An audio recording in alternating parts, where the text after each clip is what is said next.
Please join me in welcoming Dr. Keith Hall. Thank you.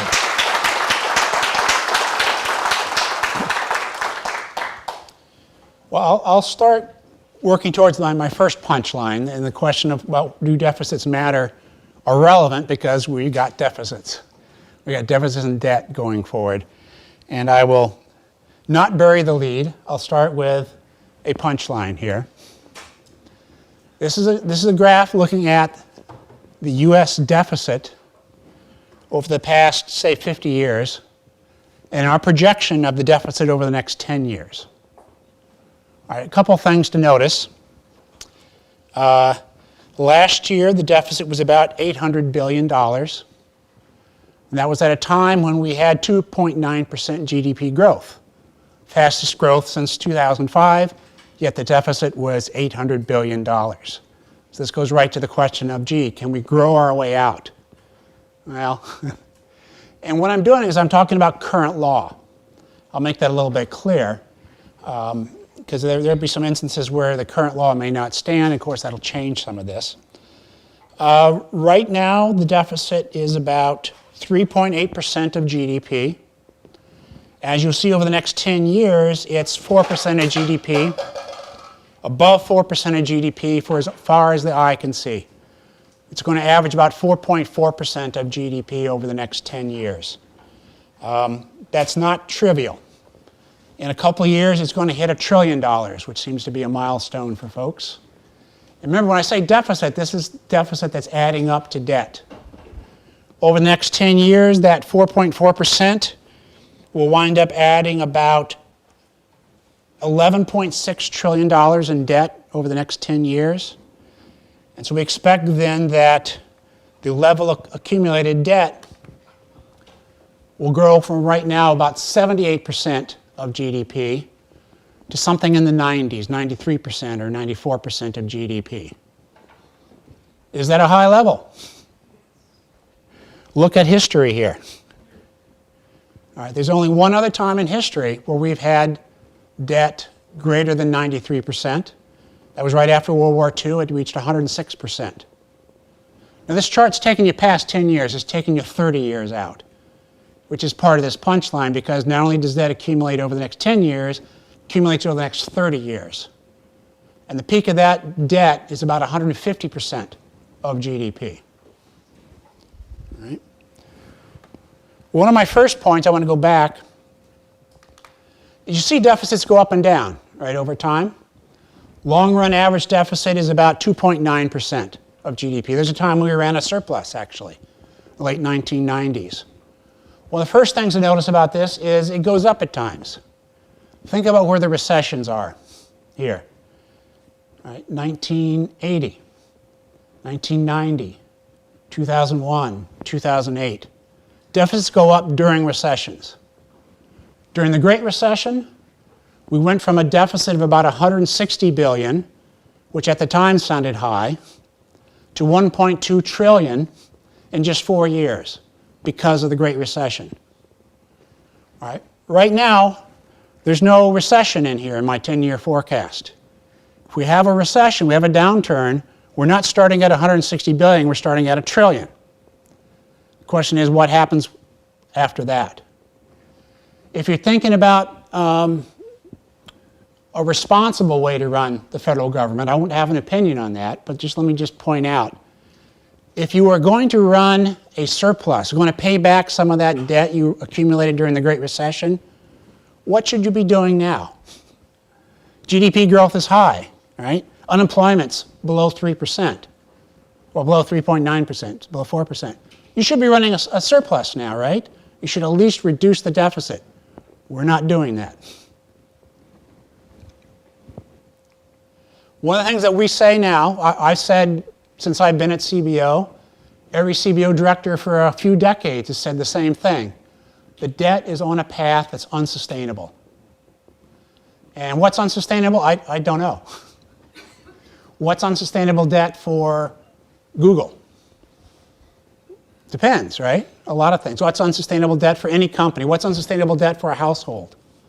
Depends on a lot of things. So it's hard to say. It's hard to tell anybody exactly when this is unsustainable and what that means exactly. I'll talk about that at some point, about what this means for the U.S. But it means a few things. So let me go back now. This is your punchline. Let me go back and tell you where this comes from, where this estimate comes from. I'll start with our economic projection, because this always starts with an economic projection. When we're off on our forecast, it's most of the time it's off because we have an economic forecast that's off a little bit. All right, we have an economic forecast, for example, where we see this year the GDP growth being about 2.7%.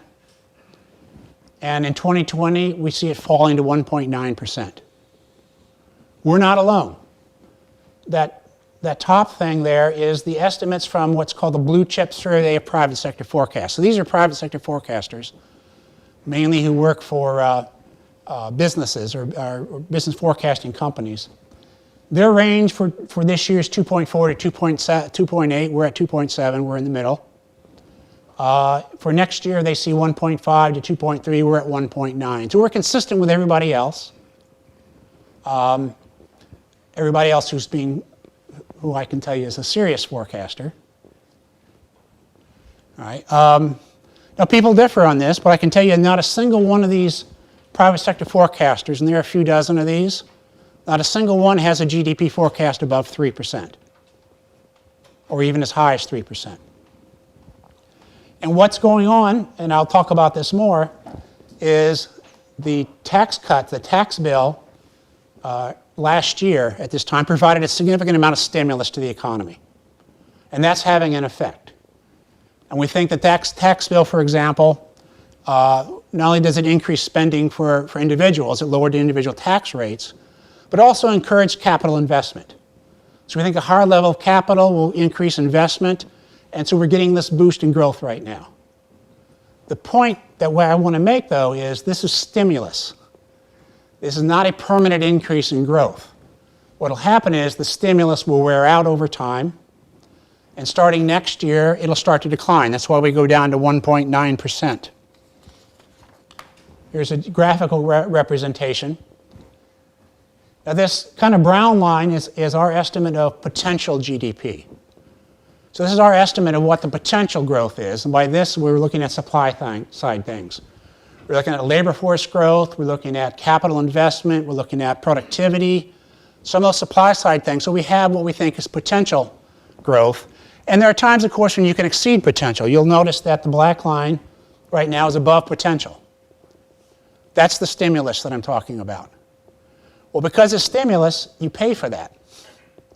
So once the stimulus wears out, we see several years of below potential growth when the economy adjusts, once the stimulus wears off.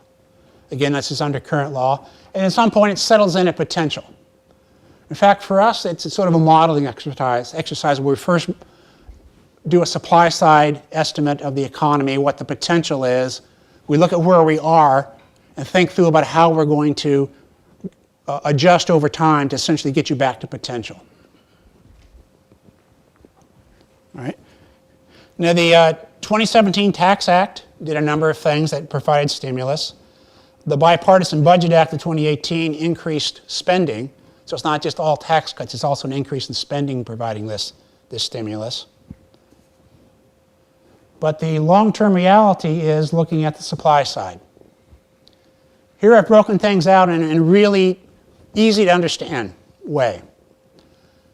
The recipe for growth is the growth of the labor force plus the growth of labor force productivity. How much can that labor force make? So for example, you'll look back, say, 1991 to 2001. We had growth of about 3.2%. 2% of that was productivity, 1.2% was labor force. Add them together, you got 3.2% growth. That's how easy this breakout is. A lot of things go into productivity, for example. This is where the investment and the capital stock comes in. A lot goes into the labor force. Well, the first thing you'll notice is in the near term, we see the labor force growing at about 0.5 percentage point. All right, two things. we have an aging population. The baby boomers are retiring. So the average age of the population is getting higher. More people are getting above 65, and the people who are above 65 are getting older. That's going to have more than an effect just on the labor force. It's also going to affect the budget going forward. The second thing is we have an estimated productivity growth. 1.5% falling to about 1.3%. That's based on a really serious look at the range of productivity growth historically. It's a hard thing to forecast because you're forecasting innovation to some degree here, but we're looking at history to a large degree to inform this. So you'll see, for example, that we say over the next 5 years, labor force will grow 0.5%. The productivity will be 1.5%. So we think in the near term, potential is about 2% growth. That's why we think the stimulus now, where we're 2.7% maybe this year, it's going to fall to at least fall to 2%, probably a little below. And then further out, it's more like 1.7% in potential. Again, this is demographics is a large part of this.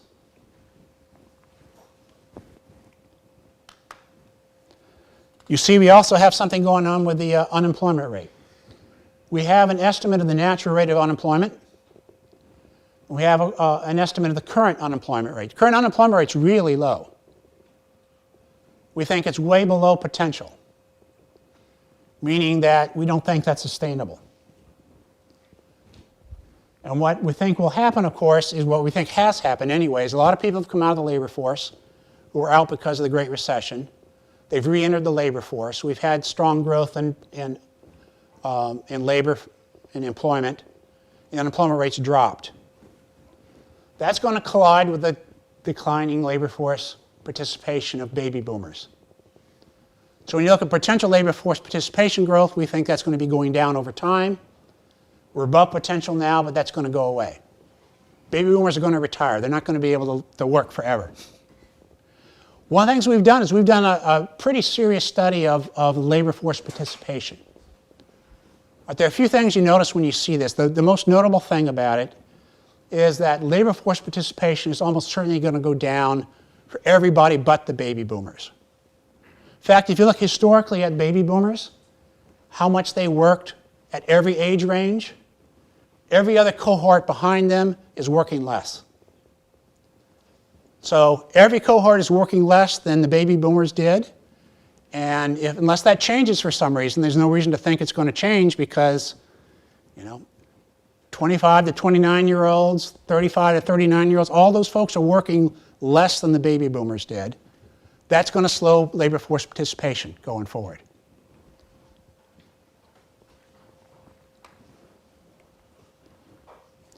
Inflation. It's obvious the Federal Reserve sees inflation at about 2%. We're a little above inflation, above that inflation, but this is sort of assuming that the Federal Reserve keeps inflation under control. Somewhere down here is we have a forecast of what the Fed's going to do with federal funds rates. One of the things that's been a trickier part for us to forecast has been interest rates. We've been wrong in interest rates quite a bit. They've stayed lower than we anticipated going forward, but we don't think that's going to last. The most important one for the federal budget is the 10-year Treasury note. Right now, it's at something like 2.7%. We thought it'd be about 3% now, so we're over forecasting it again. But we think it's going to go up over time for two reasons. One is it always goes up. There's a range where it usually goes to. And second is a number of things related to baby boomers. When baby boomers retire, they just save. You have a lot that you expect that to go on with baby boomers, and we think that's going to raise interest rates over time. It'd be great if they stayed low, but we think they're going to go up. And we think the long-run level is going to be about 3.7%. One of the things I'll do at some point here is I'll talk about what if we're wrong. Where's the uncertainty in our forecast? But building up to that, so layered on top of that economic forecast is this budget forecast of high deficits. 50-year average, like I said, is about 2.9%. We see deficits averaging about 4.4% going forward. There are a couple things going on there, but the basic punchline is, why do we have deficits? Spending is greater than receipts, revenues. And they're both going to grow over time under current law.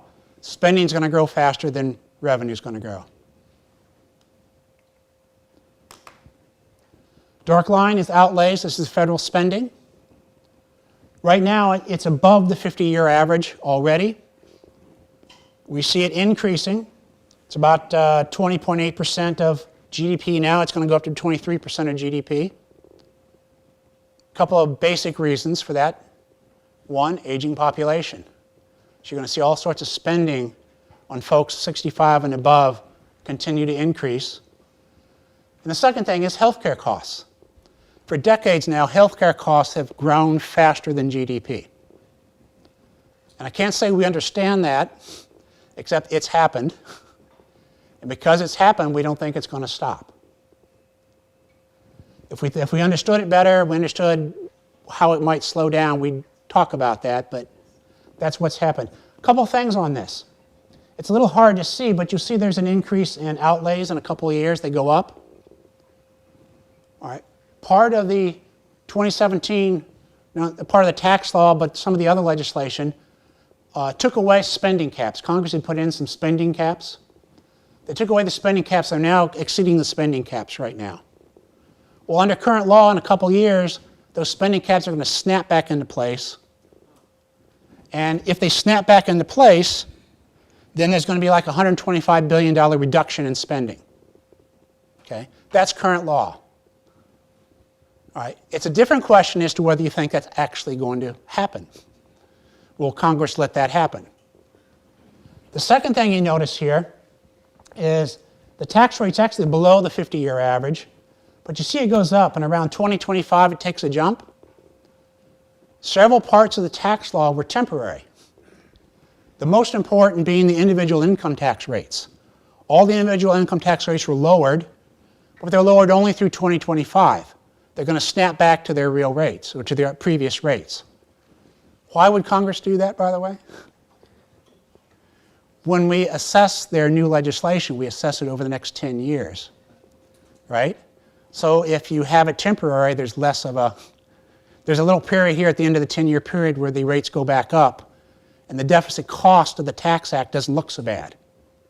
It's a different question if they're allowed to snap back, just like the spending. The tax rates are allowed to snap back, or if they're not. As you might guess, for both those things, if neither of the things actually happen, we won't have this rosy a picture. And that's meant to be a joke, in case you're thinking. It won't be as grim. It would be grimmer than this. Let's look at federal outlays. What's the culprit here for rising federal spending? You have mandatory things, right? Which are things on automatic. Social Security, Medicare, things like that. You see that it's taken a significant rise. And that's the stuff that's under automatic. Congress, every year the Congress fusses over the budget. They're fussing over discretionary spending, which is not at all as big as mandatory spending. So they're fussing over the small pie. The big problem is on the mandatory spending. You see it's increasing significantly. It's going to rise something like 12.5% to 15% over the next decade. And I'll talk about this some more in a minute, but there's a combination, again, of healthcare spending and aging. And this is aging, this is healthcare spending independent of the aging aspect. Just the healthcare costs just go up faster. Let me put this in perspective. Look at net interest. Right now, net interest cost is about 1.6% of GDP. So we're paying for past debt. You can say debt's really high right now. 1.6% of our budget's pretty big. It will rise to about 3% of GDP. Compare that to discretionary spending. Okay? It's catching up. I can tell you when I draw a 30-year graph, it passes all of discretionary spending on just net interest. As it is right now, in 10 years, net interest costs will be greater than all of defense spending. Or flip it, it'll be greater than all non-defense spending. Because each of those things will be about 2.5% of GDP in 10 years. Net interest costs will be 3%. So this is actually addressing one of the points I'll make later: do deficits matter? Well, are you comfortable with what your government's spending money on? And of course, you've got to think about the generational aspect of this. Well, here are the major changes in outlays. You see Social Security is adding about 1.1 percentage point, 1.1% of GDP. Major healthcare programs, 1.5%. Other mandatory spending is a smaller share.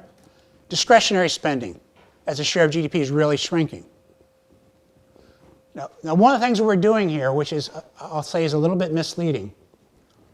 Congress doesn't particularly want us to forecast what they're going to spend money on. After all, it's called discretionary spending for a reason. They get to decide. So what they asked us to do is we assume that discretionary spending just increases by inflation. Really simple. The question is, does it generally increase by inflation? It increases by more than inflation.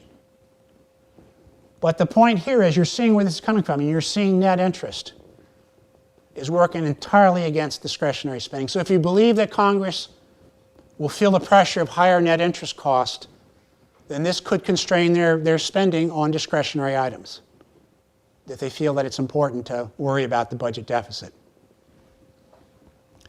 If you were going to think about, gee, we should invest in infrastructure and stuff like that, that would be part of discretionary spending. Right? And again, you've got this handicap. Whatever you decide to do in discretionary spending, you've got past debt working against that. And you've got all the discretionary items, Social Security, major healthcare programs in particular, really working also against the deficit.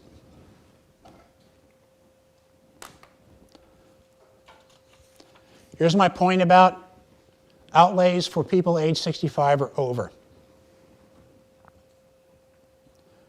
In 2005, 35% of the total federal budget was spent on people 65 or above. Right now, that's at 40%. They make up about 16% of the population, by the way. So 16% of the population is taking up 40% of the federal budget. In 10 years, the aging population grows to 20% of the population that are 65 and above. They'll then consume 50% of the federal budget. So part of my point here is more and more of the federal budget is going towards people who are 65 and above. It's already above their current share of the population. It's going to increase over time under current law.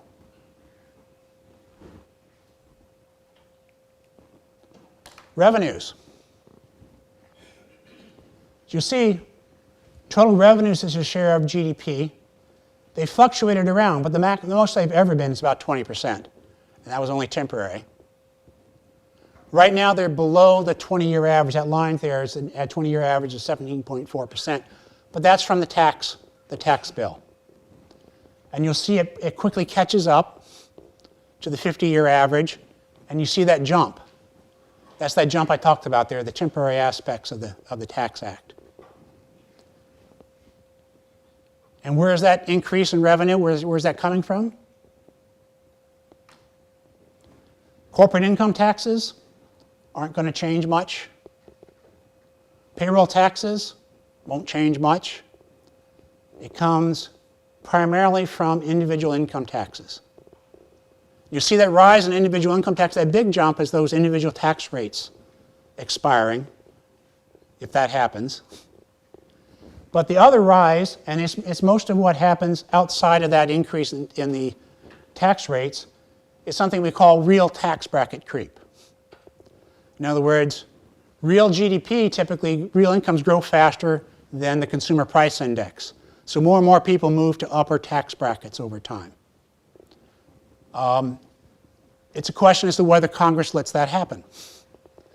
Historically, they haven't let that happen all the time.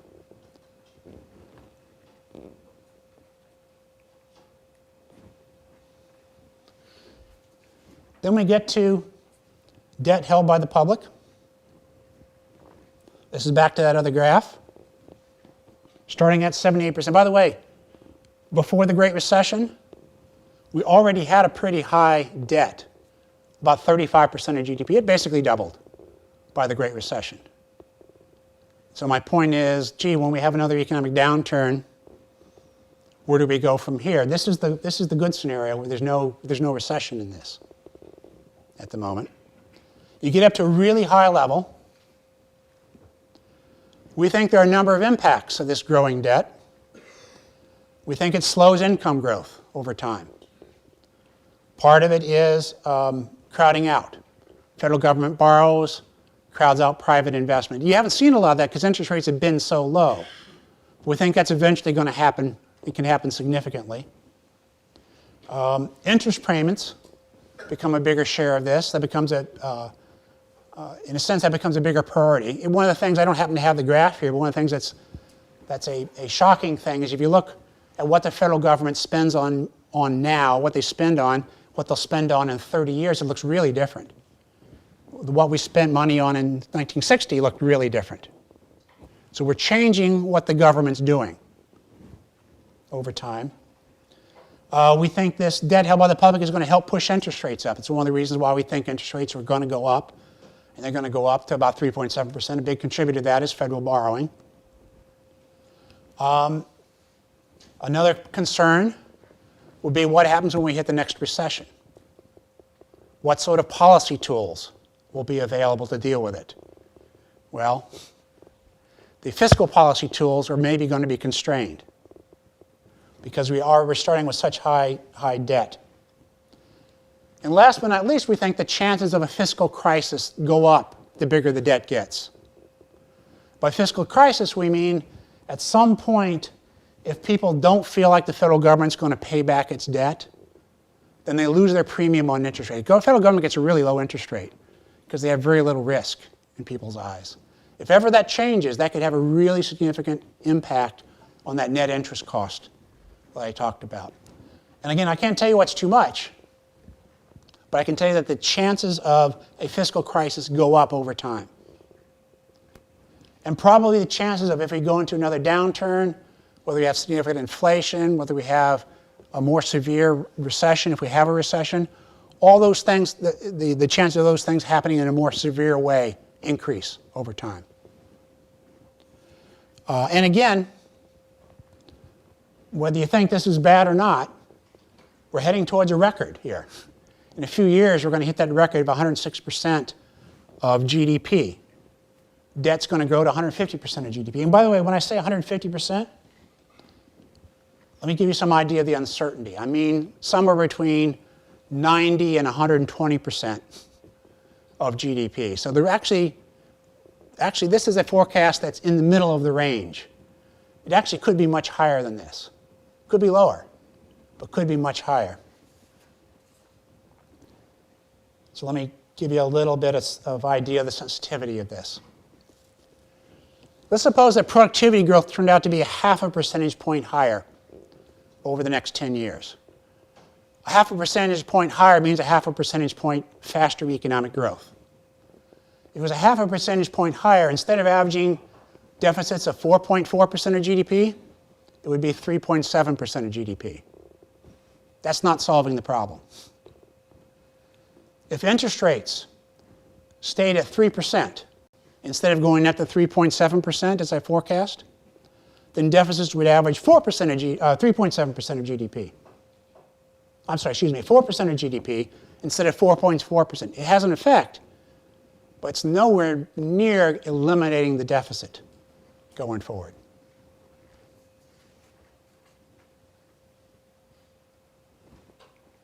And in case you aren't depressed enough, well, let me talk about the Tax Act first, then I'll depress you some more. The Tax Act, we estimated that it would increase the deficit over the next 10 years by $1.9 trillion. All right. That includes the effect of economic changes. Now, you've heard rhetoric that, the Tax Act will pay for itself. In our estimation, 30%, the Tax Act will pay for 30% of itself. We think growth will be higher. We have a higher capital stock. GDP will be higher. Employment will be higher. That'll make a difference, and it will pay back some of those tax cuts, but only about 30%.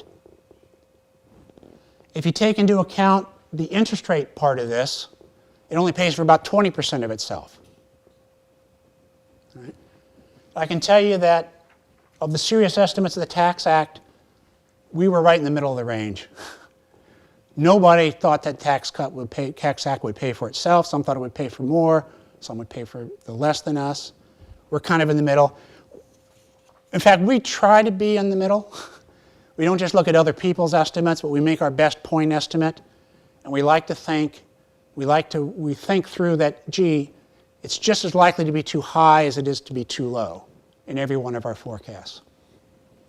And we do sensitivity analysis like I just talked about back here, where we look at, gee, what if we're off on productivity? What if we're off on interest rates? So we get an idea of what sort of range, what sort of uncertainty you have. And under the best case scenario, I'll tell you, under the best case scenario, the deficit grows to a really high level. The debt grows to a really high level. All right, now comes my more depressing part. That was current law.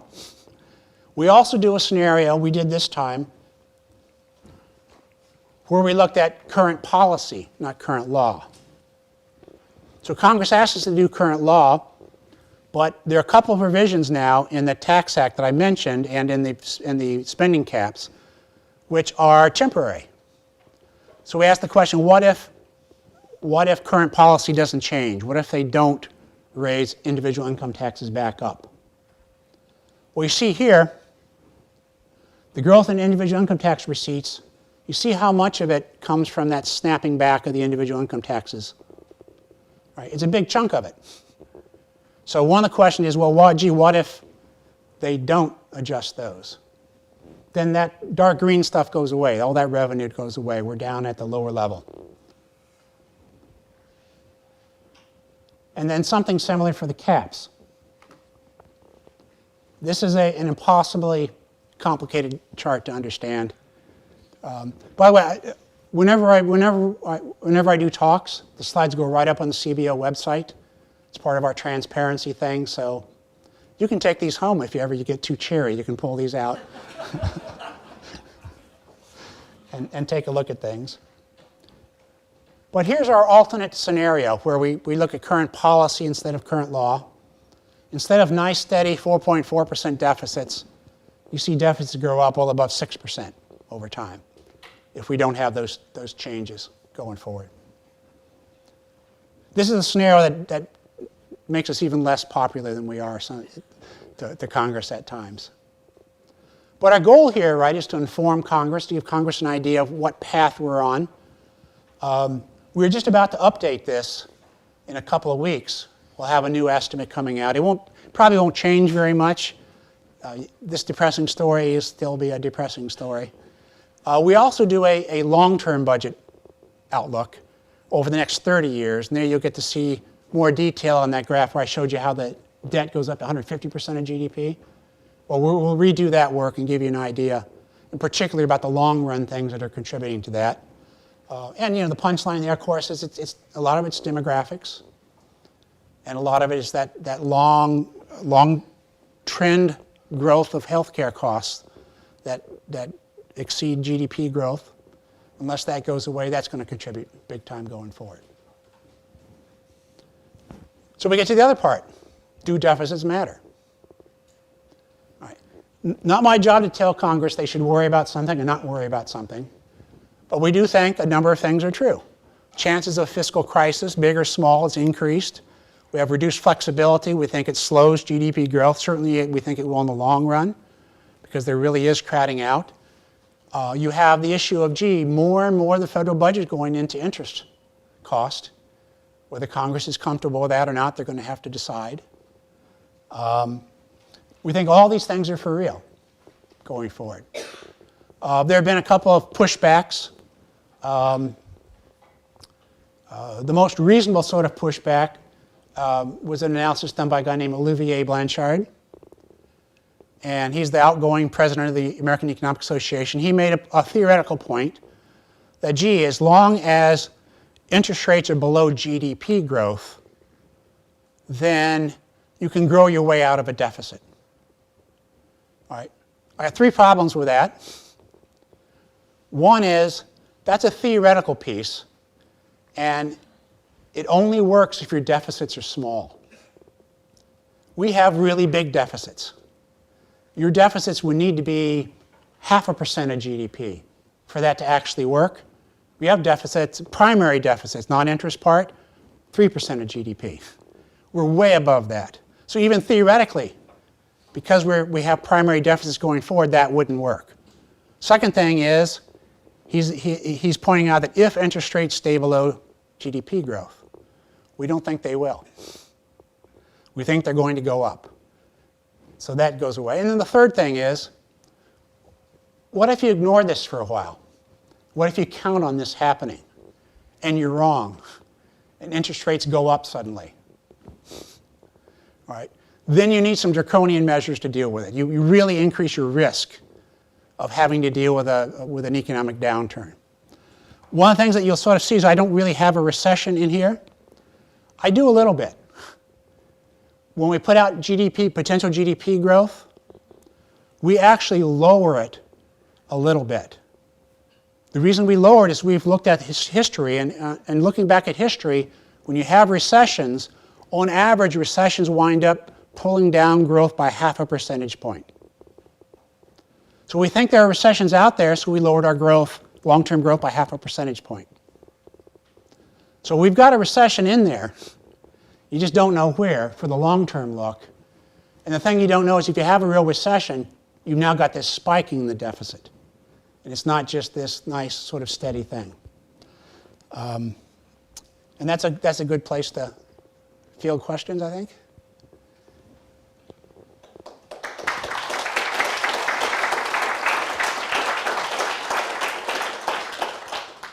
Okay, so we're going to do question and answer, and I just want to again reiterate that Keith will, I'm sure, make sure that he's not answering and giving political opinions. And Isabel will be coming around, so raise your hand and she will bring the microphone to you. Okay, thank you.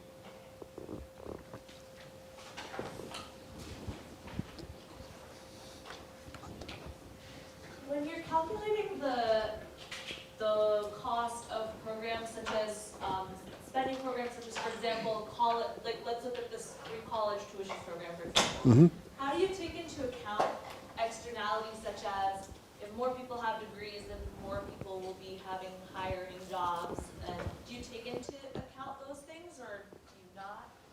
We try to. That's actually one of the tricky things for us, because when you spend money, we know really pretty well how much you're going to spend. But you got these indirect effects quite often, right? Where you have a higher level education, maybe higher paying jobs, that sort of thing. We take that into account, but one of the things that is tricky for us is finding evidence of that. And finding real empirical evidence that gives us real numbers to use.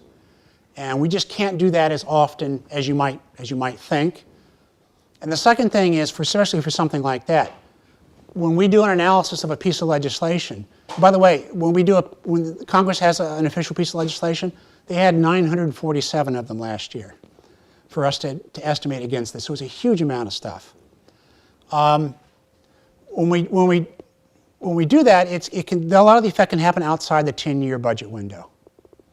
So a lot of the things that you might think, like, gee, infrastructure, okay, the likely effect is going to be outside the 10-year window. So it doesn't really factor in for Congress. At least it doesn't factor in what we can do. Something like the educational stuff, a lot of it will fall outside that. But we do try to take into account when we can.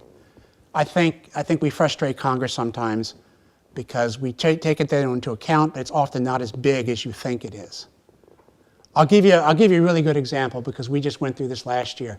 A lot of legislation dealing with the opioid crisis, right? And you spend money on treatment for opioids, and for somebody you treat, they get better, the spending on them goes way down. So you think, okay, there's something where a program that'll pay for itself. Well, how many people actually does it work with? You're treating a lot of people. If it's only some X percent, then you're spending money on a lot of people where it doesn't work. So we have to take that all into account. And so it's not, lots of times people think about the effect on individuals, gee, it must pay for itself because the indirect benefits. The problem is on total government spending, it doesn't necessarily work out that way. The one program I can think of where we thought, gee, this pays for itself, it's a health issue, was anti-smoking stuff. We actually thought that that would have such indirect benefits that would actually outweigh the federal government cost on spending on it. But those are few and far between, and that's the sort of stuff where one of the reasons why we pay close attention to economic research. If there is research into things that sort of show that this indirect effect of things is really bigger than we think, and we can take into account, we do. But we do kind of demand a little evidence. We're in one of those evidence-based places. Hi, Keith. Phil Romero from the business school. When you answered your own question about do debts matter, it was, and this is not meant as a criticism, this is a pretty conventional economic answer. It's one I agree with, so it's definitely not a criticism. There are at least two counter-arguments I hear to this, one from the left, one from the right. The left is essentially, we have very low interest rates, we should be borrowing like crazy, spending it on productivity enhancing investments like infrastructure and things like that. But this is a perfect time to be running a big deficit, as long as we spend the money in a way that grows, things like that. The conservative version is very similar, it's just that we should be borrowing money to cut taxes. Right. Again, I don't want you to get political, but can you comment on the premises of either of those arguments? And if you can, fold into it anything, lessons we've learned from the experience of other developed countries like Japan, who's tried both those things extensively. Right. Well, I don't want to poo-poo that idea. The interest rates are low and spending might be a good time to borrow. But this maybe goes back to the Olivier Blanchard point. We already have really high primary deficits. So you're not just spending from a balanced budget. You're spending from a great deal of debt already. And I really do think you run a real risk. If you do that, you run a real risk of having these higher levels of debt so that when we do get the high interest rates that we think you're going to get, it's going to be even more dramatic of an impact on things. So I think there's a real risk factor with doing that. It can be done. But a lot of the things, too, that you're talking about, it's really hard to quantify. You invest in infrastructure.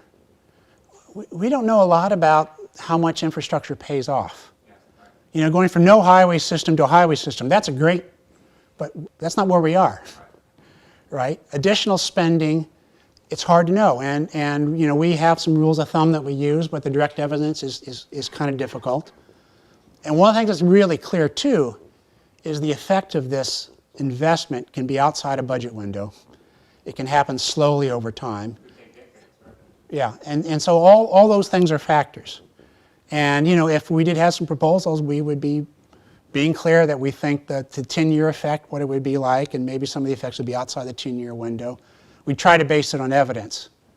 But, to some degree, at least in my mind, it's an extreme to think that investment in infrastructure will pay for itself. That's kind of as extreme like tax cuts will pay for themselves, right? They may pay for some, but paying for the entire amount, I'm not sure there's evidence to support that. Places like Japan, I don't know a lot about Japan in particular, but Japan's not had such a great time. One of the things that I think is an important thing to point out, too, very little of Japan's debt's bought internationally. A lot of ours is, right? So that has an effect. I happen to be a believer a bit in the twin deficit effect. The budget deficit has a big impact on a trade deficit because of the extra borrowing. Sure. For the talk here. It seems to me, my recollection of the 2008 period was that the private investment fell off a cliff, and so there was not enough money in circulation, and so there was not really any alternative but the federal government had to create liquidity. So please correct me if that's not true, but if it is, then why does our economy need to have a couple of $1 trillion of new money creation on an annual basis? Is that the new reality now, that it's always going to require that degree of new money creation?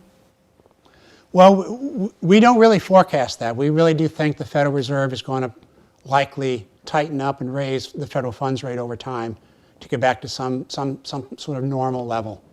They were very aggressive over time. Whether that was a good idea or not, I don't know.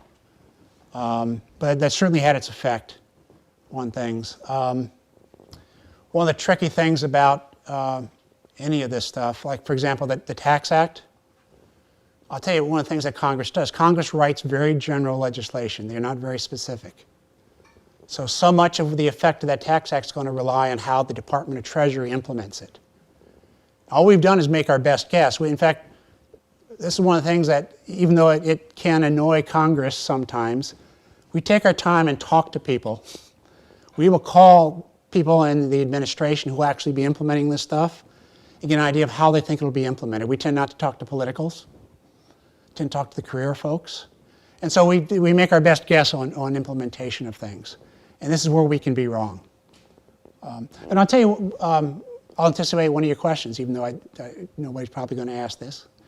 How's the Tax Act doing so far? About exactly like we thought. If we were to reproduce our estimate today, a year later, we probably wouldn't change a thing, because we think the numbers are coming in about like we thought. The one surprise has been corporate income tax revenue is lower than we forecast. But it was lower before the Tax Act than we forecast.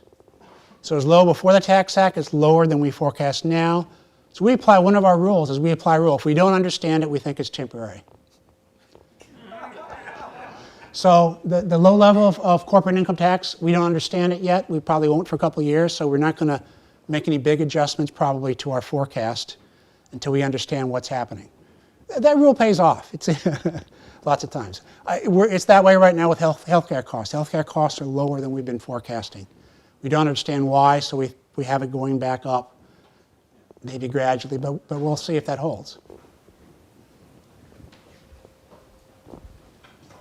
I have a boomer who shares a fair amount of guilt that we're leaving such a mess for younger generations. But I have two questions for you. Okay. The first question is, there are initiatives in various states. They're happening mostly at a sort of community level, but or in the state government for resumption of estate taxes and things like that. And what I want to pay for education, like in California, that's an issue.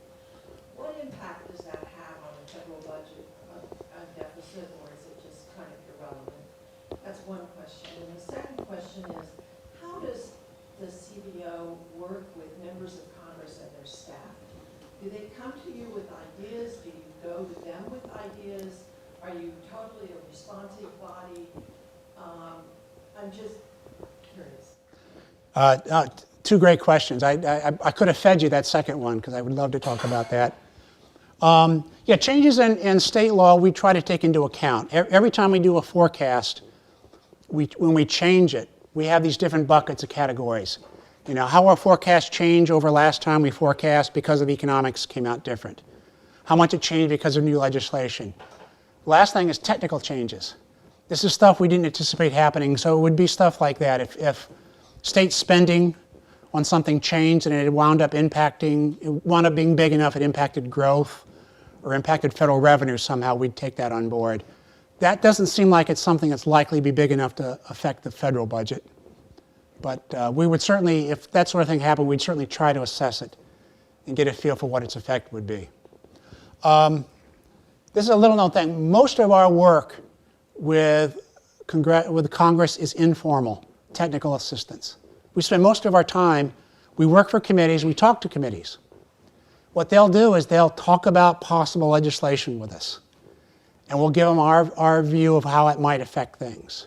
They'll give us pieces of legislation and we'll do an assessment of it and tell them what we think it would do. So we're doing a lot of work. I said we did 947 formal estimates. We probably did 10,000 informal estimates. Or we took pieces of legislation and gave them our view of it. And we do that all confidentially because we want them to come to us so we have time to work on things, but it helps them understand stuff. Even congressional staff, they don't always have the most technical people in the world. Well, we have 250 people and 80% of us have advanced degrees. So we're real, I've always liked us being called budget nerds because we do a pretty technical evaluation of things over time. That part I think is pretty underrated. For example, when the healthcare stuff came up in 2007, a proposal came out and the proposal would become public. The CBO estimate would come out the same day. Well, that's because we've been working for months on draft legislation in private. And I field phone calls from angry senators or something who want to know what we're working on. And I said, we can't tell you, it's confidential.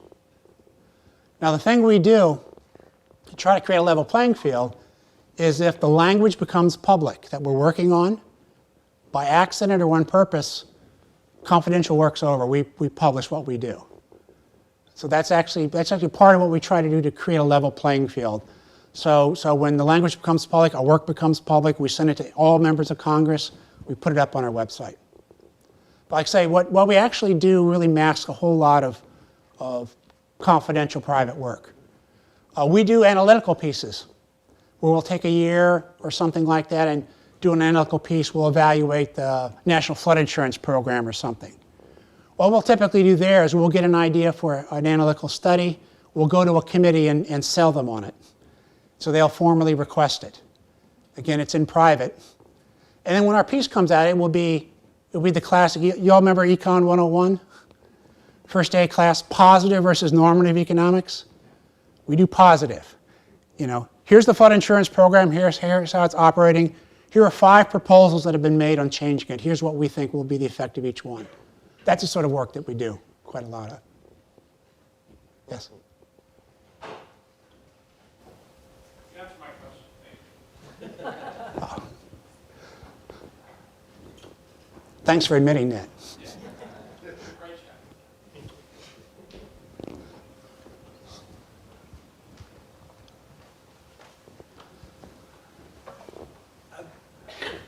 What is the tipping point? Where do we reach the threshold at which the debt gets down-rated and the borrowing cost goes up, and what are the implications of that? And I guess, can you give us some examples of where other nations have hit that tipping point and where we stand against them? Well, lots of countries have had financial meltdowns. Greece is a really obvious example. Greece hit about 150% of GDP on their debt, which is where we're heading. We're not Greece. We're the United States. The United States has a very special role, right? The dollar's really important. We almost certainly could withstand more than Greece. But that's part of the whole problem. One of the reasons why CBO directors for 2 decades have been saying debt's unsustainable, and Congress doesn't necessarily get excited about it because we can't tell them when is it too much. I just can tell you, it hits 150% right now. Did you see the slope of that line? How about year 35? Right? So that's a big part of the unsustainable point is if 150% is not enough, just wait, we'll get above that at some point. So I can't tell them that. It's even really hard to responsibly tell Congress what's the risk. We say the risk goes up, but I can't tell you what the risk is exactly. If there were more research on it and we had more of an indication, that would be helpful.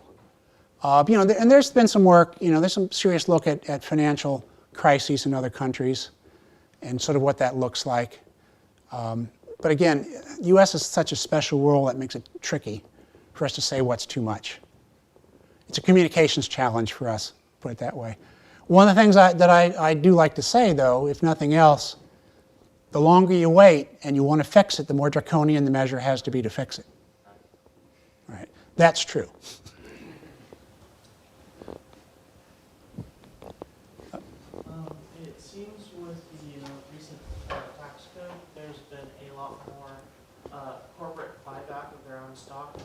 say this has positive or negative growth when it comes to the economy, or is completely neutral when it comes to growth overall? Well, first of all, it's about what we thought it would be. We thought there'd be buyback, and I don't think there's anything wrong with the buyback. I think the effect we're seeing is sort of about what we expect. I'm not sure it has any really big effect. It's sort of thing that just sort of happens. I think I'm trying to guess a little bit, because one of the things about CBO, we work for all of Congress. So part of why we don't have opinions on things, we also try to be really transparent. If you sort of read our write-up of this, there's a lot of detail about why we think what we think. OMB, that does it for any administration, they don't have to be transparent. So they can tell you what they think, but they don't have to explain exactly how they got there. I think they imagined that there would be there was this sort of pent-up foreign investment waiting to come back into the United States. And that was going to have this big surge. And it could happen. It's the future. I don't know. But that's not what we saw. So that was a big part of what we spent a lot of time on, is looking at those international aspects. And I can tell you, we didn't put a lot of effect in on those just because we don't really necessarily see it's going to have a huge effect. Some increase investment, some decrease investment. We really do think there's going to be higher investment. There's being higher investment now than there would have been without it. And we're having stronger growth. We really do think that's happening. Part of this is that it's a higher level. We think GDP level is going to be higher, but it doesn't mean that growth rate is going to be higher. So that's why that language about it's being a stimulus but not a permanent increase in growth.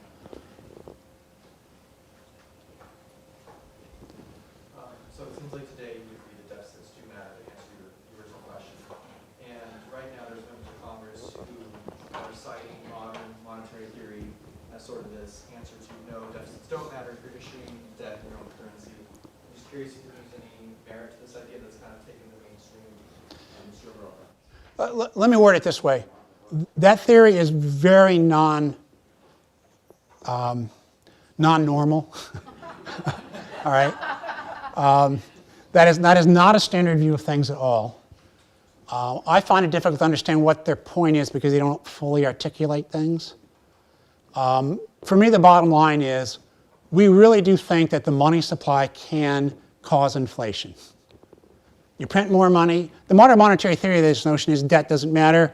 The Fed can just print more money and deal with it. Well, we really do believe that matters and that will cause inflation. That really can cause trouble. It's hard to imagine because we've had such steady inflation for so long. It hasn't always been that way. And then the second thing is a big part of their theory, keep in mind, is, oh, well, if it doesn't work, we'll just use tax policy to adjust the economy. Tax policy, there's a political economy problem here. That's not how it's ever worked. Congress has never been good about using tax policy to adjust the economy. So if you're counting on tax policy to save any mistakes, I think that's a problem. Put it that way. But it's really a non-standard view of things. If I were going to be more judgmental, I'm trying not to. It's a very convenient theory. You know, in some sense, you have a problem, it doesn't get fixed. You have a problem, it doesn't get fixed. Okay, maybe it's not a problem. Okay, that's an issue for me. A lot of people that are your constituents have been talking about doing something about healthcare and its cost by moving to some form of national health insurance. Mm-hmm. I wonder if you've ever, based on the experience of other countries that have transferred from a public-private system or a private system to a full public system, have you ever looked at what the dynamics of that would be on, obviously government spending would go up, but on spending throughout the economy and its effect on other parts of it? I'm glad you asked that because the answer is we're on the job. To really do this right, you need to know the specifics. What are all the details? What are the, how you're going to do this and that? We're actually right now working on a piece that's going through all the issues that have to be resolved and going to some sort of universal coverage. All the decisions Congress would have to make, what levers they would have to worry about. This is the notion there is to facilitate their thinking on it. so that if we ever do get, we haven't done a proposal of anything specific, that they would have a head start in knowing what they had to specify for us to work on. And we've tried to add expertise in it and tried to look at things. Part of that research report that's going to be coming out pretty soon is we do try to look at other countries that have this sort of thing and what their experience is. And so we're trying to get a handle on what all the trade-offs are. Bloomberg Business Week this last week reported that there are 2.4 million manufacturing jobs that can't be filled because they don't have workers who are technically qualified to fill those positions. I've also heard the number of 3 million. If those positions were filled, what does that do to your scenario? Well, on reports like that, it's hard to know how serious to take them because it's not based on actual data. It's getting some idea of things. But obviously, if you increase the labor force, if you increase hiring, then that affects things. I went through the scenario of what things would look like with higher productivity. You can do something similar. In fact, we have a little interactive tool where it lets you vary productivity and vary labor force to see exactly what it does to the budget. So we have some idea of what that would do. If you increase the labor force participation, it would have stronger growth. It would make a difference in our forecast. But keep in mind, like I said, even like a 0.5 percentage point stronger productivity growth doesn't impact this basic story that much. So a couple million more jobs would have an impact, but I'm not sure it changes the basic picture. You're still talking about significant deficits going forward. Given all the predictions that you are making, I'm curious about how your office is evaluated. What system of evaluation occurs for the work that you do? Oh, I love these questions. We do a self-evaluation all the time. Every 2 years, we evaluate our forecasting record. How accurate was our economic forecast? I can tell you we're as good as anybody, which means everybody's off a lot, and we're not off any more than anybody else. But we've done an evaluation of our revenue forecast. Last 30 years. I can tell you, 1 year in advance, we're about 1.5% off. Pretty good. Same with spending, we're about 1.5% off. We now do an evaluation literally every year. We sit down and say, okay, what did we think spending was going to be like in 2018? What did we forecast and what actually happened? We publish a report. It tells you exactly how correct or how wrong we were. So we do a lot of self-evaluation. And part of that is so that, when we do a number for Congress, we want them to feel like that we have a handle on how much of a handle we have with certainty. I feel like we do pretty well, but you can look at our forecasting record and make your own judgment of that. One of the things that we're trying really hard to do too is we're trying to be more transparent. And like I mentioned, starting last year, every time I put out one of these forecasts like this, we put out this little interactive tool that lets you vary some of the important variables and see how much difference it makes in our budget forecast. So you get a feel for what happens, not just if we're wrong, but when we're wrong, exactly how much impact it'll have. But we're really careful. We try to be in the middle. So if you start thinking, okay, well maybe they over forecast, maybe we've under forecast too. We try to be in the middle on our forecasting. We try to pay attention to that. How do you feel about the way journalists cover the CBO's work? Is it ever, do they ever interpret it in ways that you think are not correct? Do they ever get numbers wrong? Yes. For journalists who cover us all the time, they are not a problem. We will always talk to journalists, and it's always off the record.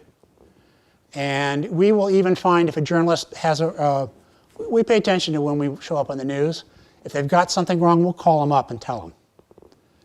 The thing you can't control is they can still print it. They cannot change it. So in my view, what we're trying to do, the way I like to word it is, we're making sure if they make a mistake, they're doing it on purpose. Or at least they understand that we differ in how they do things. The coverage can be really good and sometimes it can be wrong. To be honest, there are a few journalists who get it wrong a lot, and we've gotten tired of calling them. We just don't even bother because they won't change it. And we can't control that. I spent some time at the Bureau of Labor Statistics. It's the same thing. You misuse labor data. We try to tell people about it off the record, but if they don't want to fix it, they won't fix it.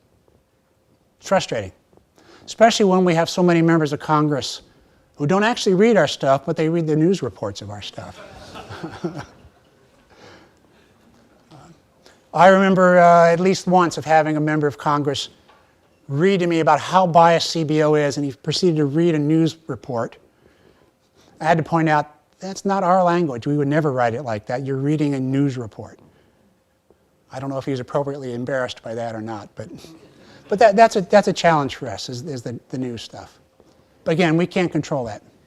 And one of the things we try to do is we try to let our work stand for itself. We think of ourselves as referees. I got more requests during the healthcare debate and repeal and replace.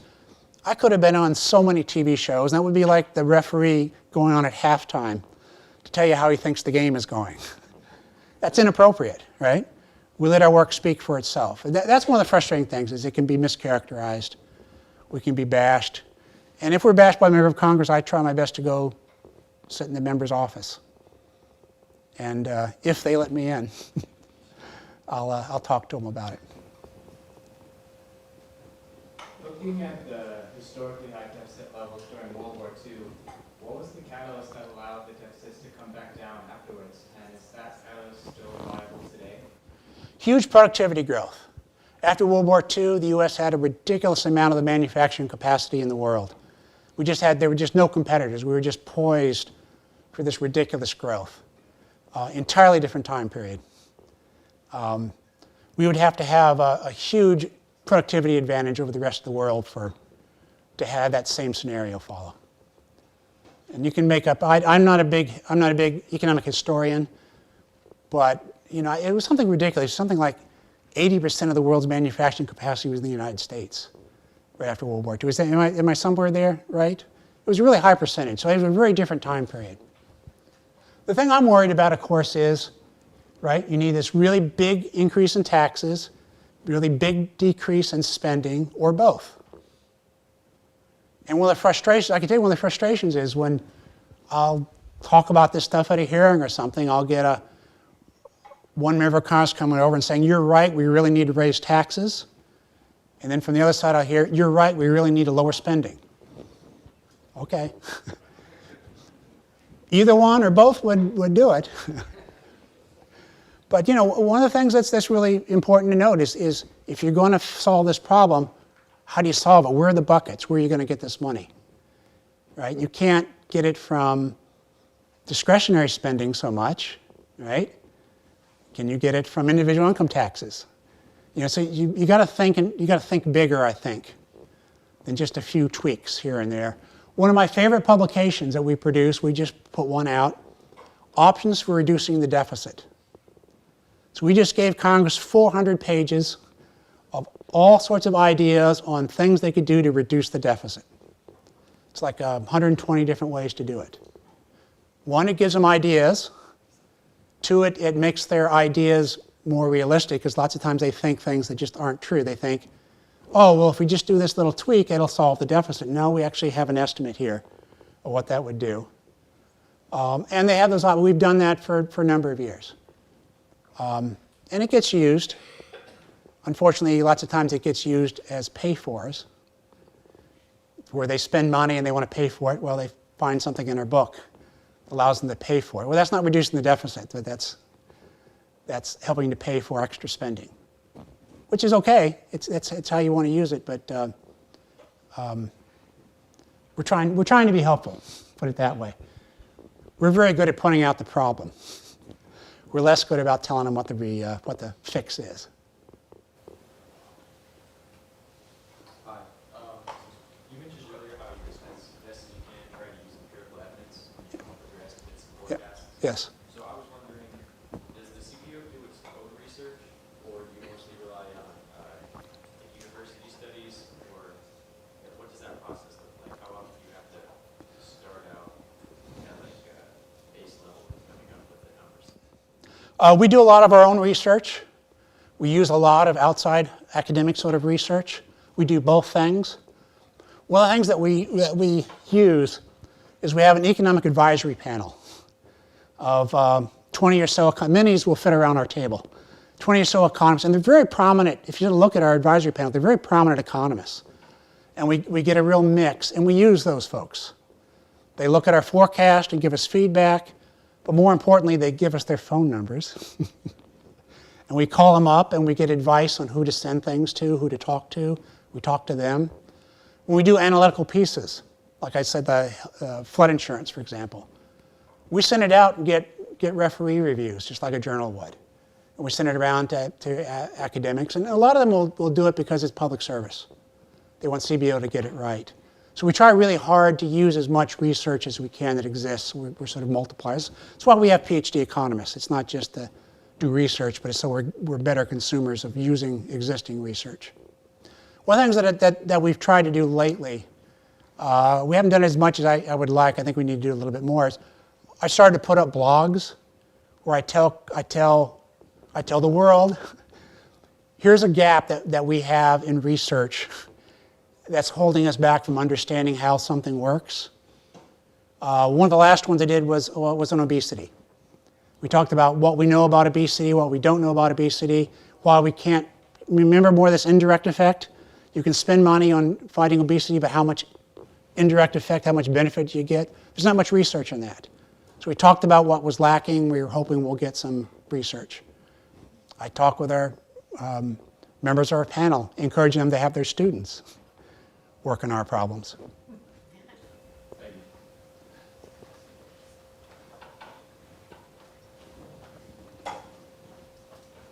Hi, we're all going to be such fun parties after this. Anyways, I was just wondering what your take is on technological factors like automation of jobs. How would that affect how you look at things like gross domestic product and unemployment? Because assumedly, unemployment would go up and productivity would also go up, which would be kind of a confusing thing to work into the numbers. Yeah, a lot goes into a productivity estimate. It's really hard to take into account how much automation is going to affect things. Clearly it would impact productivity, and to give it an increase to productivity. But you're right, then there's got this period of at least adjustment to using the productivity well. It's one of those points that we've made a number of times on proposals to increase the minimum wage. One of the side effects of that is going to be, do you increase the use of technology to replace low-skilled workers? That you got to weigh that against the impact of higher wages. So you got to try to make this sort of trade-off. It's hard to do. You have to rely on research. I don't think we know as much about automation as we'd like. And I can tell you in June, our panel of economic advisors, one of the main topics, we're going to bring some people in to talk about artificial intelligence, how that may affect productivity in the labor market. So we're trying to understand that better. We're trying to rely on what research is out there on it. I'd say we don't have our act together in that in large part because nobody does well yet. But that clearly would have an impact of some sort. It clearly is going to affect productivity. It's going to affect some industries differently than others. I don't think the research has a really good handle on that. Happy Earth Day. Thanks for coming to Eugene. Have you done a forecast on the Green New Deal yet? No. And we wouldn't unless it became specific legislation, because the devil's in the details on any piece of legislation. It depends on the details and what exactly is being proposed. So we wouldn't even think about it right now for a couple of reasons. One, it's just talk. It's not very specific.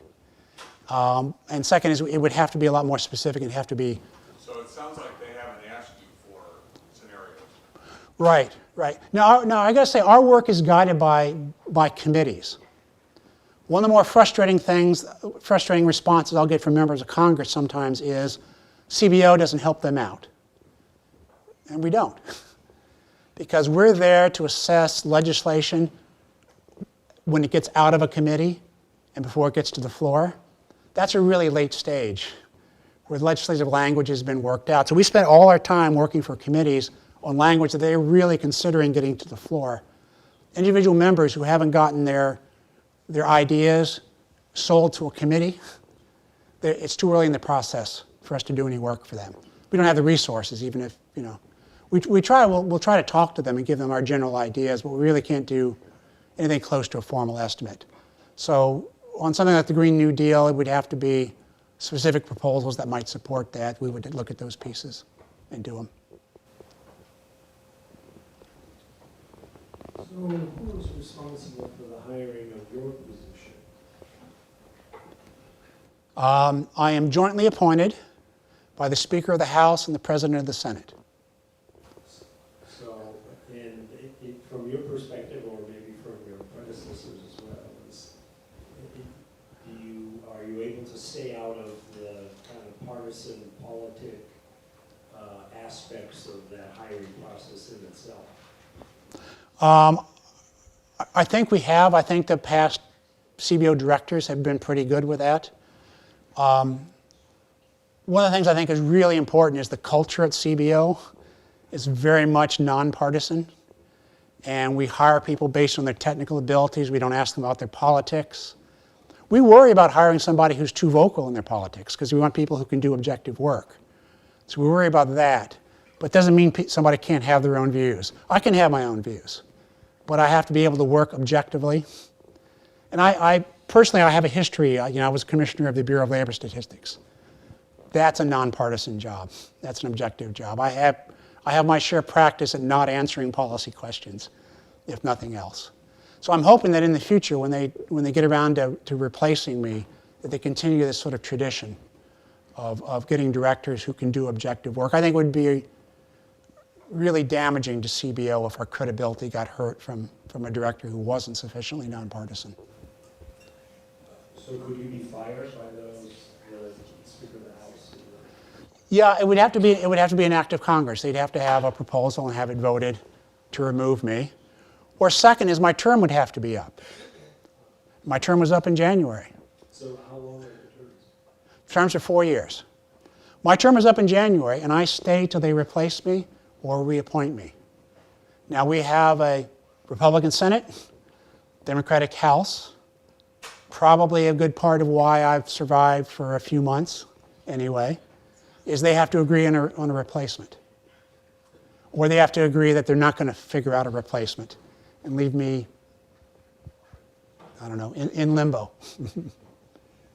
Are you ever subject to pressure through the budget if either the House or the Senate is unhappy with the work that you've done? Or are you able to manage in that aspect as well? After our healthcare estimates showed a lot of healthcare coverage loss, the Republican House put together a bill cutting CBO's budget about in half as a proposal, and it got voted down. We had enough support, but it was clearly an effort to try to signal something to us, and we're very good at being dense and not taking signals because it's our job. It's our job to do that, to be honest. And I can tell you, by the way, as it's turned out, we've had a pretty good budget increase, and we're actually adding to our staff. So the pushback has been pretty good for us, that we're doing a good job. They've supported us. Thank you for coming to Eugene. Can you please tell me a little bit about the CBO process for the opportunity zones and some of the federal incentive programs and how that could change, the calculation could change with the second tranche that came out last week from the U.S. Treasury and how those projections change when you're looking at multi-decades? Yeah, I don't know a lot about that particular topic. I mean, it's the sort of thing that we try to put into our baseline, we try to anticipate. What we really wind up changing is when we get surprised about something. But there is a time when it's the, I don't know, I like to think of as the dreaded CBO's changed its thinking, where there's more research or something that's changed the way we view something or evidence, and then we just have to put up with whatever flack we get where we change our thinking, we change our forecast. So if the experience winds up being different than we think, then we'll adjust to it. We have one more question. I just want to ask, two quick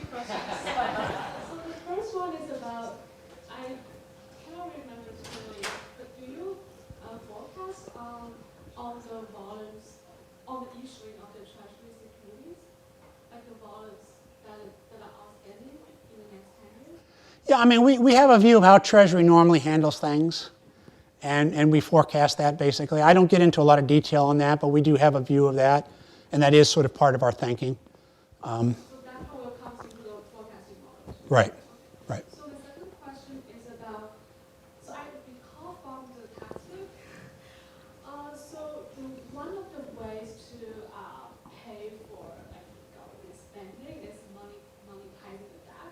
So this Federal Reserve System and taking the role and then buy back, basically there was buyback those outstanding securities from the public. Right. So I wonder, what is the role of the Federal Reserve System in your budget process? Well, sure. Well, the most important part is it works in our forecast of inflation. You know, and to some degree that's gotten pretty easy because the Fed has been really good at keeping inflation somewhere around 2%. But then we do, privately, we do have a forecast as to what we think the Fed will do to hold inflation at 2%. You know, so you have stimulus from the tax cuts and et cetera. Well, a big part of our evaluation was how we think the Treasury is going to react to that. And that's embedded in our forecast. So we do try to forecast. We don't talk too much explicitly about it because we don't want to get into an argument with somebody about what the Fed's going to do, but we do have to forecast their behavior and how they're going to handle things when you get stimulus especially.